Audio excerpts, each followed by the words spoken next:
단체 대화방에서 무료로 투자 정보를 제공하고 본인들이 운영하는 애플리케이션을 통해 투자하면 고수익을 약속하는 이른바 투자 리딩방 관련 사기가 끊이질 않고 있는데요. 네, 최근에는 해외 유명 금융기관을 사칭하는 신종 수법까지 기승을 부려 피해자들이 급증하고 있습니다. 최혁규 기자의 단독 보도입니다. 지난해 말 A씨는 한 증권회사 매니저로부터 주식 투자를 권하는 전화를 받았습니다. 매니저는 다른 사람의 성공담을 보고 투자를 결정하라고 설득했습니다. 카톡방에 초대를 해줄 테니 들어와 봐라. 그러면 고수익이 반망을 해봐라. 그러면 고수익이 발생할 거다. 그런 식으로 저한테 유도를 해가지고 접근하게 되었습니다. 반신반의하자 프랑스 최대 금융기관인 나틱시스와 관련된 회사라며 A씨를 안심시켰습니다. 나틱시스 앱을 통해 작전주를 시중 가격의 90%에 살 수 있다며 본인들이 지정한 계좌에 돈을 입금하라고 안내했습니다. 초반에 소액을 투자한 A씨는 앱을 통해 투자액이 늘어나고 투자금 일부도 출금이 되는 것을 보고 전 재산을 투자했습니다. 투자한 돈이 10배 가까이 늘어나고 억대의 돈을 출금하려 하자 회사는 종잣돈이 부족해진다며 가진 핑계로 출금을 거부했습니다. 처음에 이제 안 되니까 금생하기 시작된 거죠. 금생하다 보니 사칭 사기다. 그때 정신이 벌쩍 들었죠. 알고 보니 허위 중개 앱을 만들어 돈을 빼앗는 전형적인 투자 리딩방 주식 사기였습니다. 피해자 단체 대화방엔 A씨처럼 해외 유명 금융기관을 사칭한 신종 사기 피해자만 100여 명이 넘습니다. 피해 금액을 회수하기 위해 경찰에 신고하지 않은 경우를 포함하면 피해자는 더 많을 것으로 보입니다. 결국 국가에 인가되지 않은 금융투자업체나 해외 소재 업체의 무료 주식방 등은 모두 투자 사기일 가능성이 높습니다. 검증된 업체인지 확인해 보아야 할 것인데 이는 금융소비자 정보 포털에서 확인할 수 있습니다. 경찰은 금융계좌와 통신 내역 압수수색 영장을 발부받아 수사를 진행하고 있습니다. KNN 최혁규입니다. 설 명절을 앞두고 임금을 받지 못한 건설 노동자의 한숨이 깊어지고 있습니다. 비교적 안전하게 여겨지는 관급공사 현장에서조차 체불이 끊이질 않고 있습니다. 하영광 기자가 보도합니다. 40년 경력의 베테랑 굴삭기 기사 박정호 씨는 다가오는 설이 두렵기만 합니다. 구청이 발주한 공사를 맡은 도급업체가 잠적해버려 지난해 2달 동안 일한 750만 원을 받지 못한 겁니다. 구청에서 진행하는 관급공사까지 돈을 떼일 줄은 상상도 못했다고 말합니다. 아이들 키우고 하면은 아이들 이제 그 학원 보내면 학원비라든지 뭐 그 먹고 사는 거라든지 전체적으로 여기서 돈이 안 나오면은 안 나올 때가 사실 없거든요. 이 현장에서만 굴삭기 기사 17명이 6천만 원 가량을 받지 못했습니다. 다른 분야까지 포함하면 체불액은 7억 원이 넘는 걸로 추산됩니다. 다른 관급공사도 사정은 마찬가지입니다. 구청이 발주한 해양관광도로 건설에 참여한 황장복 씨는 700여만 원을 1년째 돌려받지 못하고 있습니다. 억울한 건 사람을 무시당한 것 그런 생각이 들어요. 솔직히 놓고 가서 무척 이런 생각도 많이 들어요. 체불이 발생한 부산의 건설 현장 24곳 가운데 14곳이 관급공사 현장입니다. 경남도 13곳 가운데 6곳이나 됩니다. 체불액만 15억가량입니다. 노동계는 발주처인 담당 공무원의 전문성이 떨어지고 현장 관리 감독 또한 부실하다고 지적합니다. 부산시는 체불 없는 관급공사 운영 조례를 시행해 담당 공무원에게 체불 방지 의무를 부여하고 있습니다. 하지만 특별감리가 대신 현장 관리 감독을 맡는 등 정확한 파악이 이루어지지 않고 있습니다. 감독관이라고 하는 게 그 하루하루에 투입되는 자재라든지 인력이라든지 건설 기계라든지 그런 출력 일보를 받아야 됩니다. 이달에 투입된 전체 현황을 파악을 못하니 관공서의 책임 있는 자세와 더불어 업체 적격 심사 요건을 강화하고 체불업체에 대한 처벌 수위를 강화하는 등 제도 개선도 필요해 보입니다. KNN 하영광입니다. 부산 에코델타시티에 들어설 데이터 센터 단지의 전력 공급 문제, 오늘도 속보 이어갑니다. 데이터 센터 단지의 전력 공급에 차질이 빚어질 수밖에 없다는 게 명확히 드러나면서 관련 업계를 중심으로 부산시가 사실상 허위 분양을 했다는 지적이 나오고 있습니다. 황보람 기자의 보도입니다. 오는 2027년 조성될 에코델타시티 데이터 센터 집적 단지는 현재 계획상 전력 공급에 차질을 빚을 수밖에 없습니다. 데이터 센터 단지 전력 공급을 위해 새로 짓는 변전소의 공급 능력이 인근 미음 산단 등을 모두 소화하기 어렵기 때문입니다. 여기다 실제 데이터 센터 단지에 필요한 정확한 전력 수요조차 파악하지 못하고 있는 실정입니다. 전력난이 불보듯 뻔한 상황 속 입주가 예정된 기업들은 우려가 큽니다. 부산시가 데이터 센터 운영의 가장 핵심인 전력 공급도 확실치 않은 상황에서 추진한 사실상 허위 분양이란 겁니다. 나는 이건 사기다, 이거 부산시에서. 한 공차로도 등기 없으면 못합니다. 그리고 2027년도까지 대부분 다 주문을 할 것이다 이렇게 추정을 하고 있는데 부산시는 등기가 안 된 것을 데이터 센터에 그게 안 됩니다. 할 수가 없어요.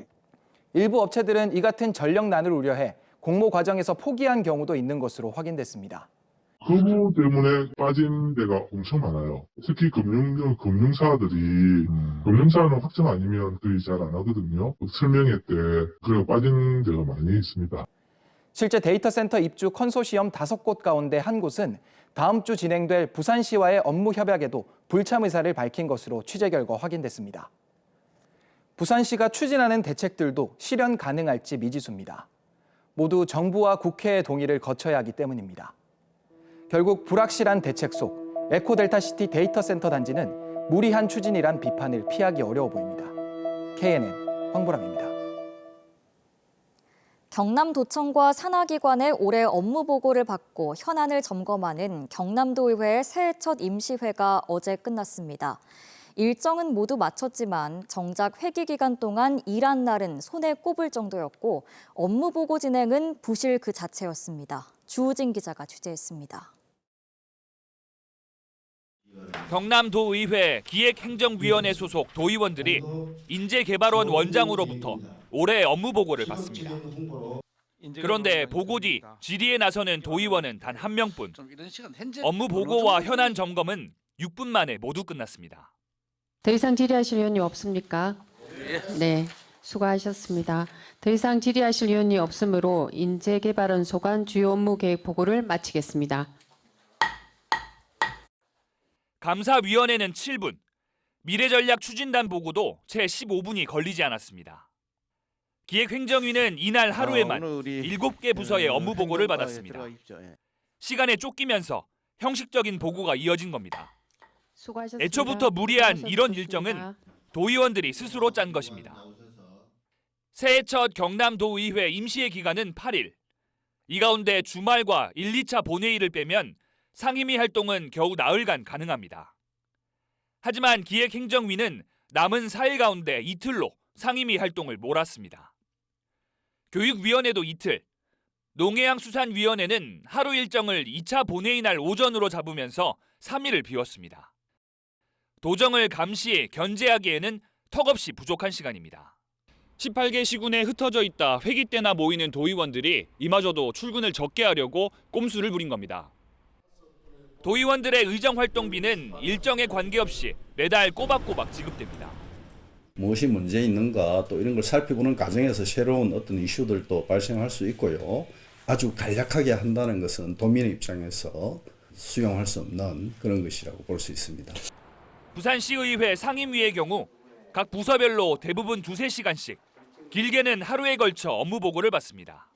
이에 대해 도의회 상임위 위원들은 특별한 현안이 없었고 총선을 앞두고 바쁜 점을 감안해달라고 밝혔습니다.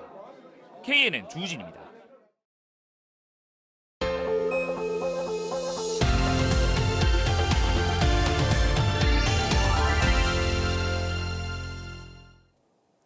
국내 해양수산업계는 규모나 역사에 비해서 다른 분야보다 혁신의 움직임이 더디다는 평가가 많습니다. 그런데 해양수산 분야에서도 신개념의 스타트업들이 하나둘 성장하고 있는데요.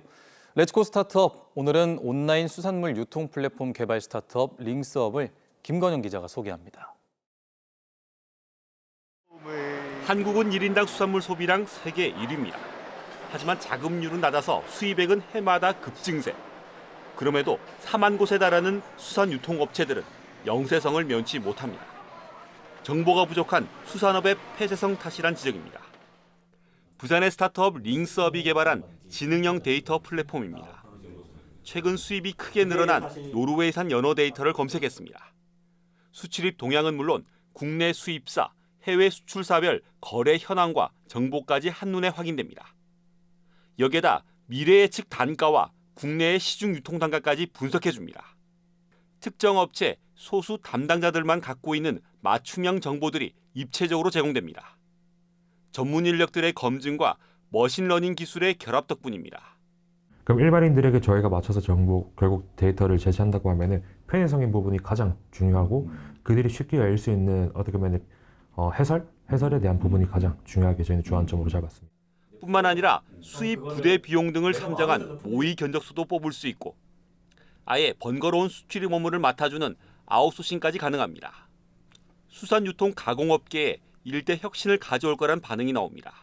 제품 개발을 하고 생산을 했을 때 지속적으로 어떻게 가능할지에 대한 예측을 할 수 있으니까 저희 개발업체 입장에서도 많은 도움이 되는 거죠. 창업 1년여 만에 이른바 블루푸드테크의 롤모델로 정부까지 주목할 정도. 수산의 데이터 거래소 같은 것처럼 어떤 신뢰적인 데이터들이 계속 형성되고 고객들이 스스로 이렇게 키워나가는 이런 플랫폼을 좀 만들고 싶다는. 지역 기술 혁신 거점 기관인 부산 테크노파크가 해양수산 산업 창업 투자 지원 사업을 9년째 이어가는 배경도 여기에 있습니다. 기술 기반 창업 지원과 유망 기업 육성이 일자리 창출은 물론 산업 경쟁력 향상의 밑거름이란 판단입니다. 올해부터는 저희가 투자사분들이나 엑셀러레이터 분들도 네트워킹 프로그램에 참여시켜서 지금 현재 창업을 하려고 하시는 해양수산 관련 기업분들도 같이 성장해 나갈 수 있는 그런 발판을 저희가 마련하고자 합니다. 안팎으로 위기에 처한 국내 해양수산업계에도 혁신적인 스타트업이 새로운 활력을 불어넣을지 주목됩니다. KNN 김건영입니다. 유럽 지역을 중심으로 세계적으로 유행하고 있는 홍역 환자가 부산에서도 발생했습니다. 부산시는 어제 40대 홍역 환자가 발생해 현재 입원 치료를 받고 있다고 밝혔습니다. 홍역은 기침이나 재채기를 통해 공기로 전파되는 전염성이 매우 강한 호흡기 질환으로 부산시는 감염 예방을 위해 해외로 나갈 때는 접종 여부 확인과 마스크 착용 등을 해줄 것을 당부했습니다. 하동군이 옥종면의 한 폐공장 부지에서 발견된 불법 매립 생활 폐기물에 대해 경찰 수사를 의뢰했습니다. 군은 굴착기를 동원해 폐공장 부지를 파내 폐비닐과 폐플라스틱 등 1,000톤 이상의 생활 폐기물을 확인했으며 땅 주인 등을 상대로 정확한 경위를 조사하고 있습니다.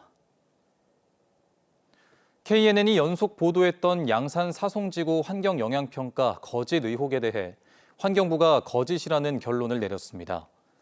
환경부는 어제 열린 양산 사송지구 도로개설 예정지에 대한 소규모 환경영향평가 거짓부실위원회 회의에서 평가가 거짓이라는 최종 결론을 내렸다고 밝혔습니다. 이에 따라 환경부는 문제 구역에 대한 재평가 여부 등을 검토한 뒤 시공사인 LH에 이행 명령을 내릴 예정입니다. 김해공항과 인도네시아 직항 노선이 신설됩니다. 국토교통부는 한 인도네시아 항공회담을 통해 양국 지역공항 간 국제선 운항 횟수를 대폭 증대하기로 했습니다. 김해와 제주 등 국내 지역공항 6곳과 자카르타, 발리 등 인도네시아 지역공항 6곳에서 운항 횟수를 매주 7회, 총 28회 증대할 계획으로 김해공항을 출발하는 직항 노선이 대폭 신설될 전망입니다. 세계 습지의 날을 맞아 부산과 경남, 경북 지역의 낙동강 관련 환경단체들이 정부와 환경부의 무분별한 낙동강 일대 개발 허가를 규탄했습니다. 오늘 낙동강 유역 환경청 앞에 모인 회견 참석자들은 환경청이 대저대교 환경영향평가를 통과시키면서 낙동강 하구 철새 도래지 파괴에 면죄부를 주는 등 낙동강 일대 개발 허가를 남발하고 있다며 즉각적인 철회를 촉구했습니다. 창원 상공회의소의 제5대 최재호 회장이 오늘 공식 취임했습니다. 최재호 회장은 취임사를 통해 정부 정책에 지역 기업이 더 많은 혜택을 누릴 수 있는 방법을 찾아 나서고 지역 경제 활성화와 지역 균형 발전을 위해 앞장서겠다고 밝혔습니다. 설 명절을 앞두고 이웃사랑 열기가 뜨거워지고 있습니다. NH농협은행 부산본부는 부산 15개 지점 임직원들이 마련한 성금 3억 2천만 원을 부산 사랑의 열매에 맡겼습니다. 부산 사랑의 열매는 희망 2024를 통해 마련한 성금 8억 7천만 원을 취약계층 12,500세대에 전달할 예정입니다. 또 지역 중견기업인 선보패밀리의 최금식 회장은 김해시 장학재단에 5천만 원, 불우이웃 돕기 성금 5천만 원 등 모두 1억 원을 오늘 김해시에 전달했습니다.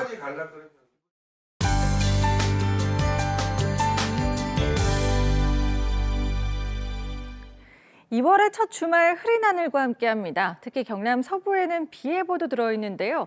예상 강수량은 5mm 미만으로 적겠습니다. 입추는 일요일에도 부산의 낮 기온이 12도 선까지 오르면서 주말 동안 크게 춥지 않겠습니다. 내일은 전국이 대체로 흐리겠고요. 호남과 제주를 중심으로 가끔 비가 오겠습니다. 충남과 전북은 대기질이 탁하겠습니다. 내일 아침 기온은 오늘보다 약간 낮겠습니다. 오늘 4도 선보였던 진주는 2도로 출발하겠습니다. 반면 한낮 기온은 오늘과 비슷하겠습니다. 낮 최고 창원과 거제는 10도, 창녕은 12도로 평년 기온을 웃돌겠습니다. 부산과 양산도 낮 최고 11도까지 오르면서 예년보다 온화하겠습니다. 풍랑주의보는 해제가 됐지만 당분간 너울성 파도에는 유의해 주셔야겠습니다. 월요일에는 부산에도 비 예보가 들어있습니다. 이후로도 기온은 크게 떨어지지 않으면서 예년 이맘때 날씨 보일 것으로 예상됩니다. 내셨습니다.